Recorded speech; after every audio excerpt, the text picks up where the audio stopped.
Gold, trusted gold buyers. మీరు తాకట్టు పెట్టిన బంగారాన్ని విడిపించి ఈ రోజు ఉన్న మార్కెట్ ధరకు కొనబడను.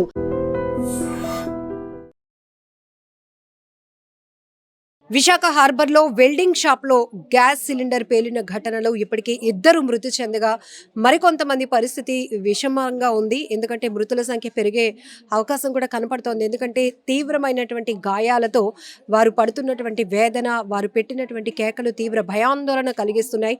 సో ఈ ప్రమాద దాటికి పరిసర ప్రాంతంలో అంటే పక్కనే ఉన్నటువంటి ఒక ఇంటికి సంబంధించినటువంటి సీలింగ్ కూడా కుప్పకూలి ఒక పాపకి తీవ్రమైన గాయాలు అయ్యాయని కూడా ఇక్కడ చెప్తున్నారు. ఏమైంది? 4:30 అవుతుందండి. 4:30 మధ్యలోను 10 అదరగాళ్ళన పేలగాళ్ళ మనం ఏదో పిరిగి పడిపోయింది అనుకున్నాం. అది పేలగాళ్ళ ఇది పడిపోయింది. మేము ఏట్రా బాబు అనుకుని పొయ్యమని టీ పెట్టాము. ఏటని అనుకుని గొబ్బెక్కని రాపడానికి పిల్ల జజ్జలు వెళ్ళిపోయి ఉండిపోయింది. ఇలా కొట్టుకొని ఉండిపోయింది. పాపకి 10 సంవత్సరాలండి పాపకి. ఆ పాపని తీసుకొచ్చాము. ఇప్పుడు కోకడ పెట్టాము, తుడిచాం. ఇప్పుడు హాస్పిటల్కి తీసుకొని వెళ్ళారు. ఇదంతా గూడు కట్టేసింది పాపకి. వాళ్ళ మనవడు వాళ్ళ మనవరాలు కూడా ఉన్నారు. వాళ్ళు కూడా జడ్జి వెళ్ళిపోయినట్టు ఉన్నారు. ఉన్నారు. అప్పుడే స్కూల్ నుంచి వచ్చింది. చెప్తున్నాను అదే చెప్తున్నాను. స్కూల్ నుంచి అప్పుడే వచ్చింది. వాళ్ళ అమ్మ పనికి వెళ్ళిపోద్ది. వాళ్ళ అమ్మ ఉండదు ఇంటి దగ్గర మాత్రము. పనికి వెళ్ళిపోద్ది. ఆ అమ్మాయి స్కూల్ నుంచి వచ్చింది. ఇంక బట్టలు కూడా చెప్పలేదు. ఫోన్ చేసింది. ఫోన్ చేస్తే వాళ్ళ అమ్మగారు వచ్చారు, పనిలో నుంచి వచ్చారు. ఫోన్ చేయగల ఆ అమ్మాయి జడ్జి వెళ్ళిపోయింది. ఆ అమ్మాయిని ఇప్పుడే హాస్పిటల్ తీసుకుని పాప పరిస్థితి ఇలా ఉంది. ఒక్కసారిగా మీకు పెద్ద సౌండ్ వచ్చిందండి. చాలా పెద్ద సౌండ్ వచ్చింది. ఇల్లు కూడా అదిరిపోయాయి. ఎంత అయిపోయి పెంకులు పడిపోయి అక్కడ ఇక్కడ చాలా ఇదిగా వచ్చిందండి సౌండ్. బాంబే అని అంత సౌండ్ వస్తుంది రాదో తెలియదని ఇది వచ్చింది అంత సౌండ్. జడ్జిలు వెళ్ళిపోయాం. అంతగా మీరు ఆ టైంలో ఏం చేస్తున్నారు? మేము ఇంట్లో నుంచి బయటకు వచ్చామండి. ఇంట్లో మా పనులు చేసుకుంటే ప్యాన్ నుంచి కిందకి ధూళిలా పడ్డదండి. ఆ యూపుని బయటకు వస్తే ఇది పడిపోయి ఇంకా రోడ్డు పైన మనుషులందరూ బయటకు వచ్చేస్తున్నారండి. ఆ యూపుని ఆ పిల్లని తీసుకొని మెడిసిన్ అంతా రాసామండి. అక్కడికి వెళ్ళారా? ప్రమాదం జరిగిన ఆ తర్వాత ఈ పిల్లని పట్టుకొని ఆ దగ్గర పెట్టేశాక రోడ్డు పైకి వెళ్ళామండి. మీరు వెళ్ళినప్పటికీ ఏంటి అక్కడ పరిస్థితి? ఇక్కడ ఉండి కుర్రాలేనండి. ఆ పిల్ల ఇగో ఫోటో కూడా ఉందండి. ఇతంది ఆ షాపు. గణేష్ గారు అంటే ఇతందే షాప్. అతను తెలుసండి మాకు. ఇతను మంచి అతను షాప్ వాళ్ళ ముందు ఇక్కడే ఉండేవారండి. ఇక్కడ ఎక్కడో ఇల్లు అమ్మేసి కనమసం గుడి సైడ్ వెళ్ళిపోయారండి. 2 పిల్లలండి, పాప బాబు. ఆ షాప్ లో తరచుగా ఎంత మంది పని చేస్తారు? మాకు తెలియదండి ఎంతమంది పని చేస్తారో. మేము ఇంట్లో ఉంటాం కదా. 6 తీసుకొని చనిపోయారు. ముగ్గురు చనిపోయారండి. 3 శవాల్ని తీసుకెళ్లారు. 3కి దెబ్బలు తగిలాయి. అతనికి అది చెయ్యి ఊడిపోయింది, ఇది ఊడిపోయింది. చెప్పుకుని తీదని అతనికి ఏమి లేదు. మనిషిలాగే ఉన్నాడు అనుకో, ఏం లేదు. ఇలాగ ఊపిరిస్తున్నాడు. అతను హాస్పిటల్ తీసుకెళ్లారు. రంగడన్న అతను చచ్చిపోయాడంట. ఇక్కడ గంగమ్మల అల్లుడు చచ్చిపోయాడు. అతను జాయిన్ అయ్యి 1 రోజులు అయింది. అందులో పనిలో జాయిన్ అయ్యి గుణపముట్టికి వెళ్ళాడు. ఆ అబ్బాయి కూడా చచ్చిపోయాడు అక్కడే. ఆ శవం ఇప్పుడు ఇతనికి మాత్రం ఒక శవం మాత్రం పీసులు అయిపోయింది. మరి ఎవరు ఆ మొక్కలు తెలియట్లేదు. వీళ్ళు మాత్రం ఇక్కడ ఉన్న అబ్బాయి ఒకడు అతను ఇక్కడే ఉండేవారు. కనకమలసింహ గుడి దగ్గర షాప్ అతనిదే. కనకమలసింహ గుడి దగ్గర షాప్ అద్దెకి వెళ్ళిపోయారు. వెళ్ళి ఇక్కడ షాప్ వాళ్ళది. ఓనర్ అతనే, గణేష్ అతని పేరు.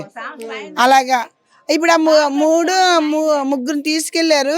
ఎలపరి నౌకల్ని వాళ్ళ 3 చనిపోయారంట.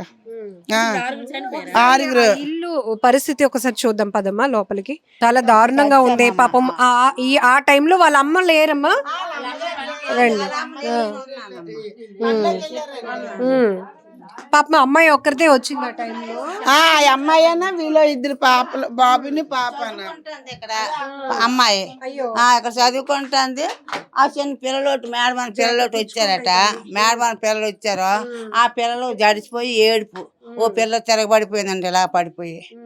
ఈ పిల్లకి చొమ్మగలిపోయి అయిపోయింది. మనవరాలకి మనవరాలు కూడా వెల్డింగ్ షాప్ లో గ్యాస్ సిలిండర్ పేలిన ధాటికి ఆ పక్కన ఒక 2వ వీధిలో ఉన్నటువంటి ఒక ఇంటి సీలింగ్ అలా కుప్పకూలిపోయినటువంటి పరిస్థితి. ఆ సమయంలోనే ఆ పాప స్కూల్ నుంచి రావటం, అమ్మ పనికి వెళ్ళిపోవడం వల్ల ఒక్కసారిగా ఈ సీలింగ్ మొత్తం ముక్కలని తన తలపైన పడడం వల్ల తీవ్రమైనటువంటి తలకి గాయమైంది. ఇప్పుడు హాస్పిటల్కి తీసుకెళ్లారని చెప్తున్నారు. సో ఆ అమ్మగారు కూడా ఎక్కడో పని చేస్తుంటారు, ఆవిడ కూడా రాలేదు. మా భర్త నేడు స్కూల్ నుంచి వచ్చి తను అదే చదువుకుంటుంది. చదువుకుంటుంది. చదువుకుంటుంది. అమాంతంగా ఆ పాప ఇలా ఇక్కడ కూర్చొని కూర్చొని చదువుకుంటుంది అమ్మాయి. కుప్ప కూలిపోయిందమ్మా. అన్ని పోయావమ్మా, అన్ని పోయావు. ఆ టీవీ కూడా పోయింది, అది పోయింది, అన్ని పోయావమ్మా. అన్ని వస్తువులేవా అమ్మని చల్లా చెదిరైపోయేవి. మరి எனக்கு వస్తుంది మనకేం తెలుసమ్మా. ఎక్కడో భూకంపంగా కదిగిపోయింది అనుకున్నాం కానీ ఎలాగని మాకు తెలియదు. భూకంపం అనుకున్నాం మేమైతే. ఇక్కడ కాలిపోయి సిలిండర్ అప్పుడు 5 అయిపోయింది. పొకారులగన మనుషులు పోయారని మా మనవరాలు మటుకు నాగడమే అది కుమిలిపోయింది. ఆ 4:30కే కుమిలిపోయింది. ఆ పిల్లకి ఇక్కడ దెబ్బ తగలని సొమ్మకెళ్ళిపోయినట్టు అయిపోయింది.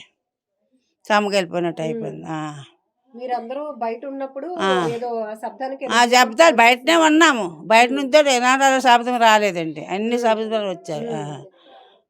ఇది పేలుడు దాటి ఆ ప్రమాద తీవ్రత ఏ స్థాయిలో ఉందో మీకు ఇప్పటికే అర్థమై ఉంటుంది. ఇప్పటికే ఆ ప్రమాదంలో 3 చనిపోయారు అని అంటున్నారు. అధికారికంగా అయితే 2 అయితే చనిపోయారు. మిగతా క్షతగాత్రుల పరిస్థితి విషమంగా ఉంది అంటున్నారు. బట్ అధికారికంగా స్థానికులైతే మాత్రం 3 చనిపోవటం మేము చూసాము, ఆ మృతదేహాలను తీసుకెళ్ళటం కూడా చూసామంటున్నారు.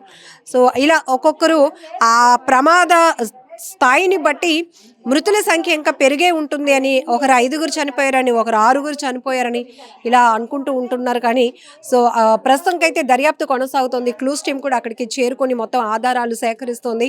అయితే ప్రమాదానికి ప్రధానమైన కారణం గ్యాస్ సిలిండర్ పేలటమే.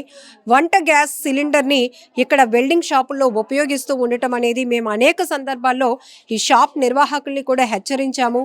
అలాగే ఎప్పటికప్పుడు అవగాహన కలిగిస్తున్నాం. కానీ మాకు భయపడి రైడ్స్ జరిగినప్పుడు వాటిని దాచిపెట్టేస్తున్నారు. కానీ ఇప్పుడు ఒక్కసారిగా ఆ పేలుడు ధాటికి ప్రమాద తీవ్రత ఒక్కసారిగా తీవ్రమైన భయాందోళనకు గురి చేసింది ప్రతి ఒక్కరిని. భయంకరమైన పరిస్థితి కనిపించిందని కూడా నేరుగా ఫైర్ ఆఫీసర్సే, రెస్క్యూలో పాల్గొన్నటువంటి ఆఫీసర్సే చెప్తున్నటువంటి పరిస్థితి. సో ఒక్కసారిగా హార్బర్ పరిసర ప్రాంతాల మహిళలైతే గుండెలు గుబేలుమన్నాయి. మేమైతే ఏదో భూకంపం వస్తుందేమో, ఇల్లంతా కూడా వణికినట్టు అనిపించింది అంటున్నారు. ఆ స్లాబ్ చూసారు కదా, ఒక ఇంట్లో ఉన్నటువంటి స్లాబ్. ఓ పాప స్కూల్ నుంచి రావటం, అమ్మాయి హోంవర్క్ చేస్తూ ఉండగానే అక్కడెక్కడో జరిగినటువంటి ప్రమాద ధాటికి ఈ స్లాబ్ ఇక్కడ ఒక్కసారిగా ఒరిగిపోయింది, కూలిపోయింది. ఆ పాప పైన తీవ్రంగా గాయపడడం వల్ల అమ్మాయిని హాస్పిటల్కి తరలించారు అని కూడా స్థానికులు చెప్తున్నారు. ప్రమాదానికి సంబంధించి పూర్తి డీటెయిల్స్ అడిగి తెలుసుకుందాం. 1 టౌన్ సిఐ జీడి బాబు గారు మనతో పాటు ఉన్నారు. సార్, ఈ ప్రమాదం ఎన్ని గంటలకు జరిగింది? మీకు వచ్చినప్పుడు ఇన్ఫర్మేషన్ వచ్చినప్పుడు మీరు ఇక్కడికి చేరుకున్నప్పటికీ పరిస్థితి ఎలా ఉంది? నమస్తే అమ్మా. ఈ 4:30 టైంలో వచ్చింది ఇన్ఫర్మేషన్ వచ్చిందండి. వెంటనే మా సిపి గారు మాకు వెంటనే తెలియజేసి ఇమీడియట్గా సీన్కి వెళ్ళమని చెప్పారు. మేమంతా పోలీస్ బృందాలు వచ్చాయి, అలాగే ఫైర్ సర్వీస్ వచ్చారు, అందరూ వచ్చారు. 2 చనిపోయారండి. మేము వచ్చినసరికి వాళ్ళందరికీ కూడా షిఫ్ట్ చేసేసాం. ముందు గాయపడిన వాళ్ళని తీసుకెళ్ళి ఇమీడియట్గా అంబులెన్స్లో కేహెచ్ఎల్ సార్ కూడా, మా సిపి సార్ మాట్లాడారు, డీసీపీ మేడం గారు, ఏసీపీ గారు కూడా వచ్చారు. సో అక్కడ వాళ్ళు షిఫ్ట్ చేసాం. ప్రజెంట్ వాళ్ళ కండిషన్ అంతా సేఫ్, పర్వాలేదు, బాగుందండి. మన పర్యవేక్షణలో డాక్టర్ గారు, కేఎస్ సూపరింటెండెంట్ గారు అంతా, మన పోలీస్ టీం పర్యవేక్షణలో సిపి గారు స్వయంగా వెళ్ళి వాళ్ళ దగ్గరుండి వాళ్ళు బాగుండాలని చికిత్స అందిస్తున్నారు. ప్రమాదం జరగడానికి ప్రధాన కారణం ఏంటి సార్? ప్రజెంట్ ఇన్వెస్టిగేషన్లో గ్యాస్ సిలిండర్ పేలినట్టుగా గ్యాస్ అని తెలుస్తుంది మేడం. ఇంకా క్రూస్ టీం వచ్చే ఇన్వెస్టిగేషన్ నడుస్తుంది కోయింగా. ఆ సమయంలో ఎంతమంది ఉన్నారు అక్కడ? ప్రత్యక్ష సాక్షులను బట్టి 6 మెంబర్స్ ఉన్నట్టుగా తెలుస్తుంది. 2 చనిపోయారు, 4 గాయపడ్డారు తెలుస్తుంది. మిగతా దర్యాప్తులో తెలియాల్సింది. మృతదేహాలు చెల్లా చెదురుగా ఉండటం, శరీర భాగాలు విడిపోయి ఎగిరి పడ్డాయి అంటున్నారు. అవును మేడం. సిలిండర్ గ్యాస్ కదా మేడం, అది ఆ పెద్ద సిలిండర్ ఉందో ఏదైతుందో అది పేలినట్టుగా అనిపిస్తుంది. అది కూడా క్రూస్ టీం సేకరిస్తుందండి. అది కూడా కరెక్టే. 2 చనిపోయారు మేడం, 4 ప్రజెంట్గా చికిత్స పొందుతారు. వాళ్ళు కూడా ప్రజెంట్ అయితే మెరుగైన వైద్య సహాయం కోసం అందిస్తున్నారు. డాక్టర్ల బంధు అందిస్తుంది. కమిషనర్ స్వయంగా పర్యవేక్షణలో జరుగుతుంది అంతే. సార్ కూడా వచ్చారు. Thank you. సో ఇక్కడ మీరు చూడొచ్చు, సిఏ గారు కూడా చెప్తున్నట్టు ఇలాంటి భారీ సిలిండర్లు పేలటం వల్లే ప్రమాదం జరిగిందని చెప్తున్నారు. క్లూస్ టీమ్ కూడా మొత్తం దర్యాప్తు కొనసాగిస్తోంది, ఆధారాలు సేకరించే పనిలో ఉంది. ప్రమాదానికి ప్రధానమైన కారణం గ్యాస్ సిలిండర్ పేలటం అని తెలిసినప్పటికీ కూడా చాలామంది మృతదేహాలు చెల్లాచెదురుగా పడిపోయాయి.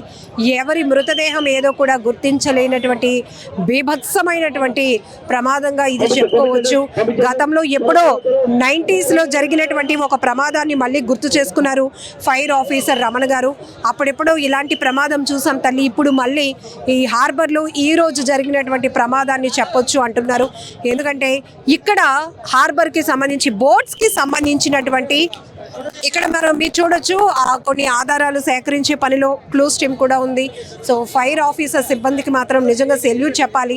ఎలాంటి పరిస్థితులైనా కూడా వీళ్ళు ఎక్కడ కూడా వెనుకడుగు వేయకుండా వాళ్ళ ప్రాణాలు తెగించి మరి రెస్క్యూ చేసే విధానం అది మాత్రం చాలా మందిని సేవ్ చేయడానికి ఉపయోగపడుతుందని చెప్పుకోవచ్చు.